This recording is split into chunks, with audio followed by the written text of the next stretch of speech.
Okay, let's do this. It's a Saturday morning. Today ay pupunta kami ulit. Saan pa nga ba?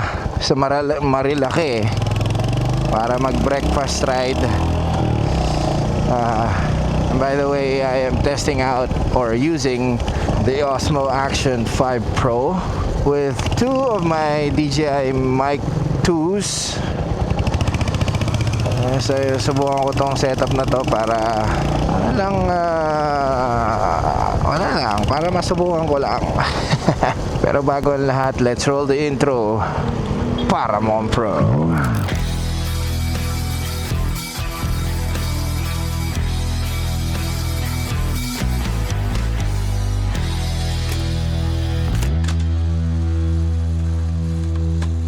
Let's go.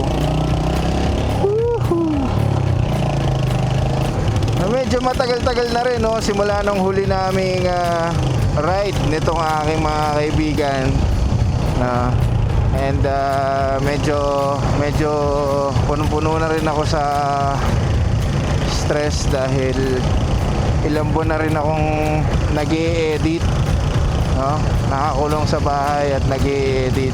This is a much needed breakfast ride just to breathe. And right now, this is my first time to use the DJI Osmo Action 5 Pro as a motovlog, no?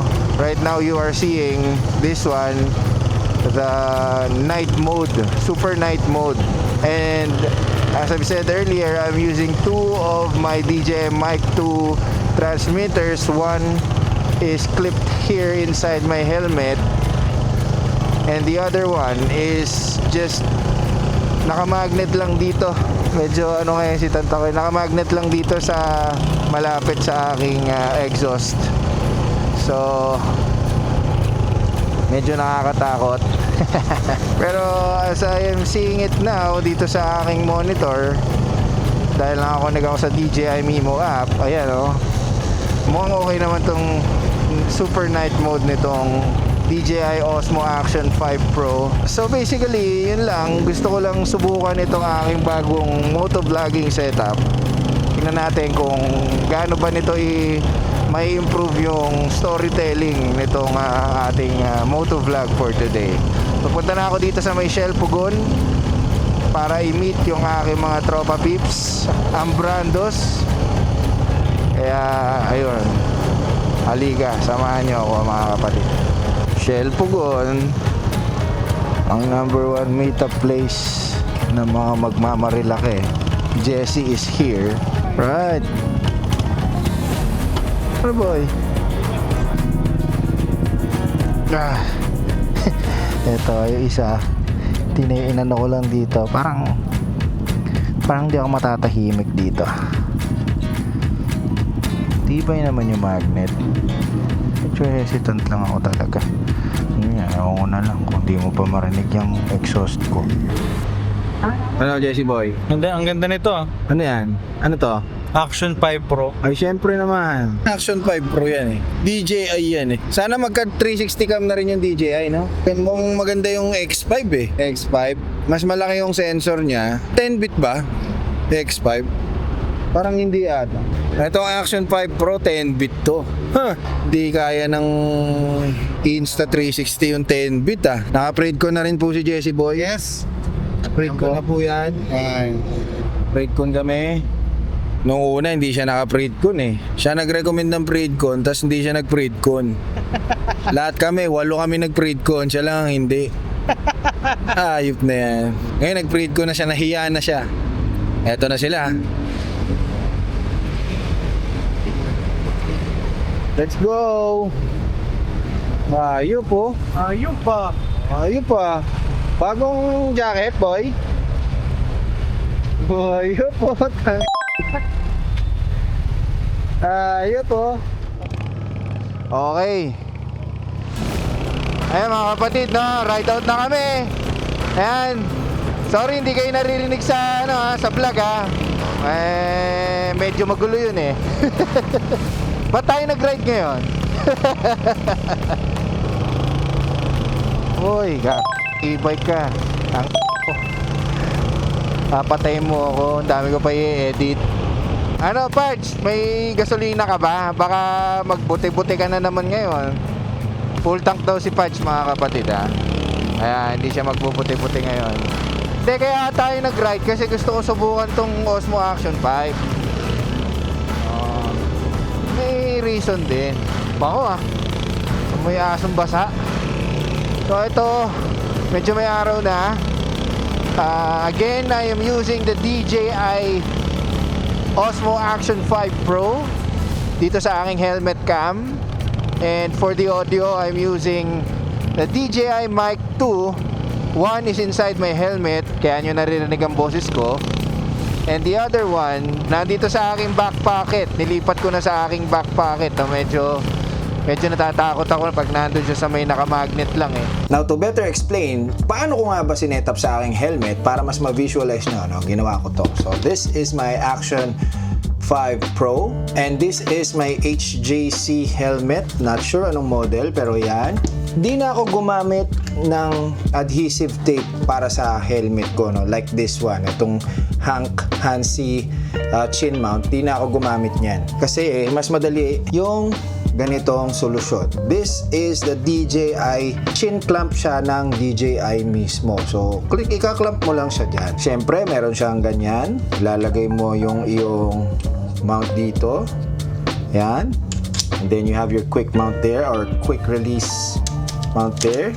So, yan yung Action 5 mo. And you guessed it right. I-clip mo lang siya dyan. No? Pero before you do that, make sure na itong DJI Mic 2 mo ay merong dead cat. And ilalagay ko siya, kiniklip ko rin siya dito. Yan. So, nakaklip si DJI Mic 2 there. And now, pwede ko na siyang i-clip sa loob ng aking helmet. Yun. Stays flush there. No? And ganyan po. Ganyan ko gamitin itong aking helmet mount. So, this is DJI, this is DJI, and this is DJI. All wireless. Para lang ma-visualize nyo. And I have here may ND filter na pag-uusapan natin mamaya. Isa pang pahabol na tip, no? Kaya gusto ko yung ganitong setup kasi once I'm done riding at kunwari kakakain kami, I can just remove this clamp and use this as a vlogging tripod, no? Ayan. Tatayo ko lang siya dyan. Di ba? May holder na ako ng aking vlogging camera. Pwede pa akong mag-microphone. Kung di ko trip mag-microphone, di ko bubuksan yung mic. Alright. Napaka-convenient talaga nitong DJI products. Ano? DJI number 1. 10-bit baby. Wala nang transmitter to. Konektado na siya sa Osmo Action 5 parehas. Wirelessly. And this is my first time using this. Bakit ako na DJI Mic 2 kaysa doon sa DJI Mic Mini? Nag DJI Mic 2 ako kasi the DJI Mic 2 has this 32-bit float audio recording. So, meron mang peaking or clipping sa aking audio waves, magagamot ko yon sa post.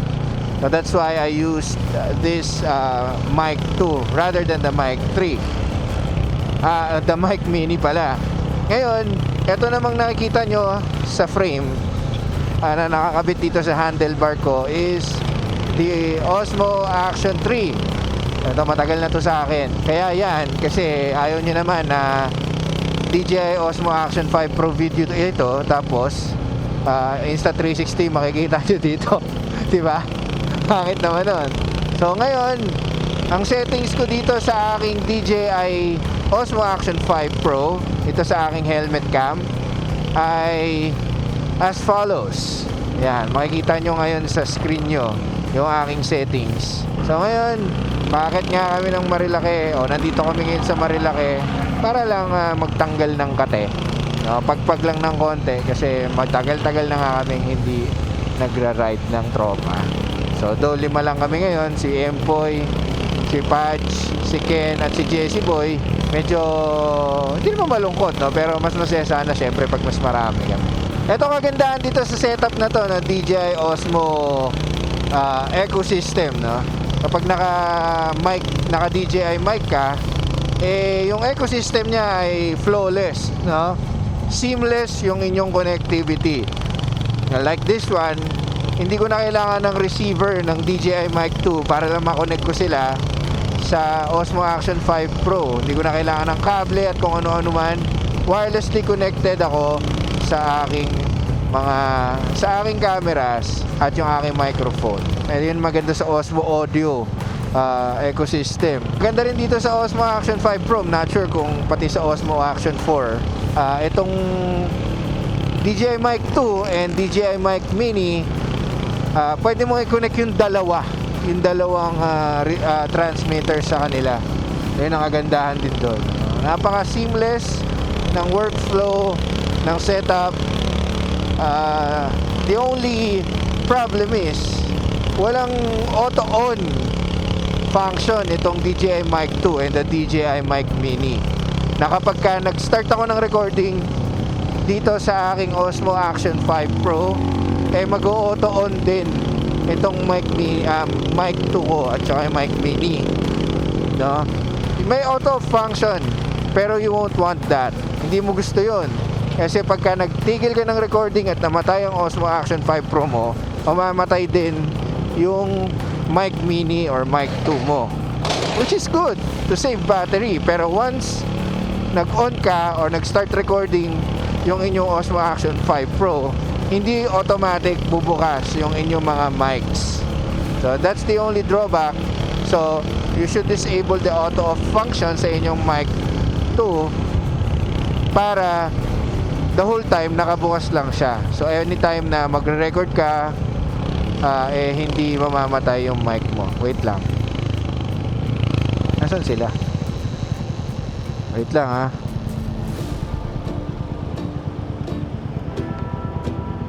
Wala. Ano ba? Nasa malayo na sila? Wala yun. Huminto ata sila eh. Huminto ba kayo? O sige, go. Sige, Pudge. Go na, Pudge. Go.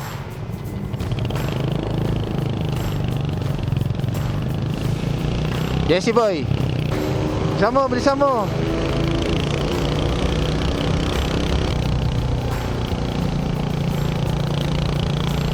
Hoy, huwag kayo pupunta sa liwanag ha. Liwanag naman yan. Lord, pakinaan ng konti yung intensity. Lord, mga 2% lang muna. Hindi mauubos. Yun, mauubos din. Eto na. Car ride din. Kailan ba yung huli? Hindi yung... last year. Tama. Pag uwi ko galing Olympics, tama. Ang konti natin eh. At mga 10 tayo. Pacho, kayang-kaya mo to pag binike mo to eh. Ba't pag pixie ba walang gear? May makikita ka na pixie dyan, tingnan mo. At ka ng tuhod, bili ka dyan sa CDR King. E-bike yan sila Jesse Boy eh. Yan kaya dali mo next time Jesse Boy, yung e-bike niya, yung N-Walk. Nagpasan ko na to ha.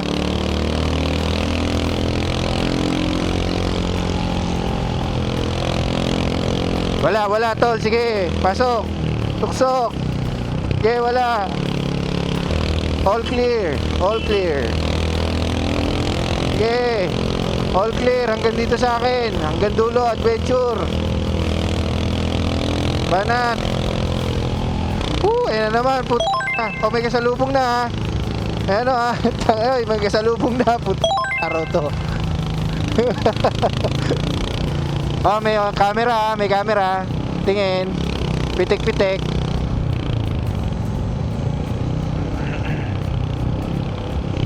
Taka, pupunta mo sa page, gag. Lalaba tayo niyan.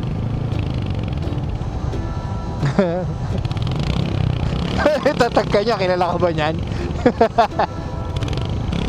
May may checkpoint ha. Hindi, may barikada lang. Konti ang motor ha, ngayon ha. Bakit kaya? Mga alas 9, alas 10, marami na yun.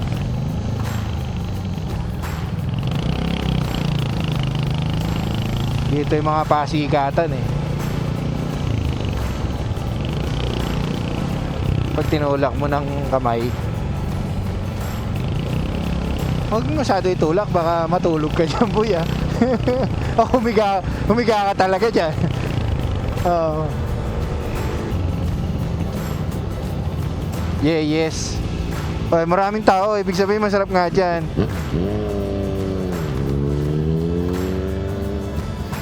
Oh, maganda naman, Jesse boy, ah. Okay naman, ah. Dito tayo sa Yeyes Pizzeria and Cafe. Recommendation ni Jesse Boy to. Yes po. Yes, oh. Wala bang Bonels? Kanino pa? Bonner. Buti nasama pa natin to si Jesse Boy, no? Ken, no? Hindi na ma-reach to eh. Oo. Uy. Libre yung kape dito, ha? Bakit? Di ka nagkakape? Di bira. Bakit? Starbucks lang. Why? Wala akong ano dyan. Matatay ka dyan. Kaya ano lang to isa. Ikaw nag-recommend nitong lugar na to, no? Oo. Bakit? Hindi kasi yung tropa ko, nakita ko kumakain ng pizza. Ah. So, sarap niya na, magkano yan? Yung mura. Tinanong ko, tapos ayun na. Ganun lang. Alright. Kasi ano ba ano, nakapangayang na wait. Okay yung pizza nila dito, ha? Ganda itsura, ha? Maganda yung masarap ba yan? Pero masabi ko maganda nga yan, pero tingnan natin masarap. Ayan, oh. Yan, bagnet naman. Ano sa'yo? Tapsilog. Tapsilog. Sa'yo? Hungarian bare. Sa'yo? Hungarian ni Ken. Yung alam yan. Sa'yo, tol? Sibuyas. Ganda naman nila paper nila dito, no? Waterproof. Manila paper? Oh, waterproof. Oo nga, no? Yan, may report yan mamaya eh. Ah, gagawin visual aid, no? Late. Shoutout po sa teacher namin si Mrs. Maris Banis. Banyes. Kami po, may report kami. Ito yung visual aid namin. Anong report mo no high school? Mga level ng mga ano, ng lupa. Ah, pares tayo, Litospear. Ano? Pares kami, Litospear yung report ikaw. Ano ko, report ko nun eh. Layer naman ng atmosphere naman. Wow. Ikaw, anong report mo ron? Naalala ko ba sa tungkol damo eh. Galing kami lian. Mga tropa-tropa, motor shop, bed. Liyan Batangas? Oo, kami, sa Ken's father. Nakaban kami. Tangin stress na. Nang madaling araw. May nagbibideo okay pa rin. Sabihin tapat ng tabing dagat. Tapos yung mga na-attend doon, alam mo, sabi niya, shoutout sa mga natutulog dyan. Kaya naalala ko nga yung report ko. Malapad. Litospear, crushed mantle core. Tapos ano yun, kinabisado ko yung mga 3 pages ng libro. Shoutout po kay Mrs. Ibanez. Si Miss Gingab. That time, no? Miss Gingab, no? Yun yung mga kinaiinisan nyo o kinabibisitan yung mga teacher nung estudyante kayo. Yun yung hindi nyo makakalimutan sa buong buhay nyo. Later on, mas ma-appreciate mo sila.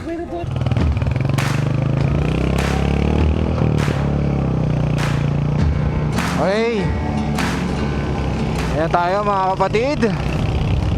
Round 2, after kumain, diretso tayo saan tayo, tol? Hanap lang tayo ng dagat view, ha? Dagat view muna kami. Again, hindi ako gumagamit ng Rocksteady or ng image stabilization dito, no? Kasi sinusubukan ko tong ND filter way para ma-preserve ko yung 180-degree shutter rule. As you can see, I'm shooting at 24 frames per second. So ang shutter speed ko is 1/50th of a second. That's the 180-degree shutter rule. Kung ang frame rate mo is 24, multiply it by 2, so 1/50th of a second. Medyo shaky nga lang yung footage, no? Dahil nga walang Rocksteady or image stabilization. Pero kita nyo naman yung ating motion blur, mas okay. Mas cinematic ang dating kasi nga naka tayo 1/50th of a second plus naka ND filter. So tell me what you think, mas maganda ba yung ganito? And also comment naman kayo dyan kung okay ba yung quality ng ating audio dahil nga gamit natin itong DJI Mic 2. As of now, dito pa rin kami sa Marilaki Highway and papunta kami sa Real, no?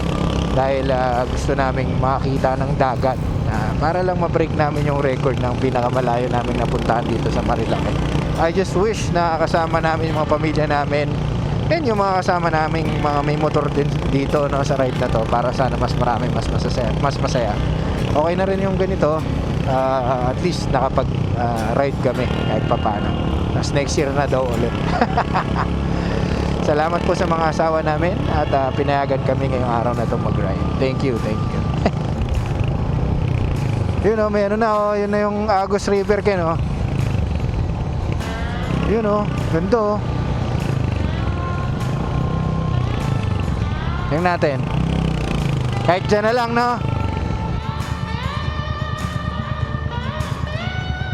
Lima kami.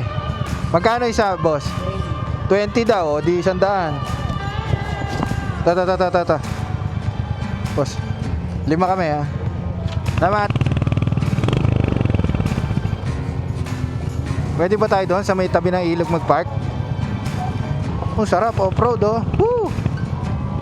Oy, mga nakaangat yung mga bato, boy, ha? Ingat kayo. Dahan-dahan lang, aabot tayo doon. Boss? Ha? Hindi, tatambay lang kami. Hindi. Pwede naman daw tumambay lang kahit di na magano, kaya lang uupa tayo ng cottage. Kahit di maligo, 500. Doon. Mas ano doon, oh. Oh, mauna ako. Off-road, tang mo. Dito tayo, tol, ha? Nandito tayo ngayon sa Agus River. Ha? Pwede lang kayo may edit yan. Hello. Eh, kumamaya pag uwi. Pahinga muna konti. Markila kami ng ano, ng tent. Kila. Magkano daw tong tent? 500? Wala bang grace period to? Ano masasabi mo sa ilog na to? Maganda. Ikaw, ano masasabi mo? Nagbago ka na ba? Bago na ako. Pahinga lang, mga 2 minutes, alis na kami. Nag-ano ka doon kanina, nag-revolsyon ka, tumatalsik yung bato, Sinadya ko din. Kala ko ba nagbago ka na? Boy, hindi naman sa akin nakatutok. Sa iba, di ba? Nasa gilid mo ako eh. O kita mo, nangangasoy ka. Sorry na. 2 hours later. Mga ilang oras din tayo dito? Isang oras din, no? Ang saya din nung ganito. Oh. Ganto lang, tambay-tambay lang. Huwag na sumba. Nood ng Zumba doon, may nagsusumba doon kanina. Kwentuhan ng ano. Kwentuhan ng mga maayos na kwentuhan, di ba? Pudge experience. Kwentong Pudge, alam nyo na yun. Ano niya, mga pick niya, pick era. Pudge experience. Paalis na kami dito sa Agus River. Pauwi na kami dahil tanghali na. Yeah.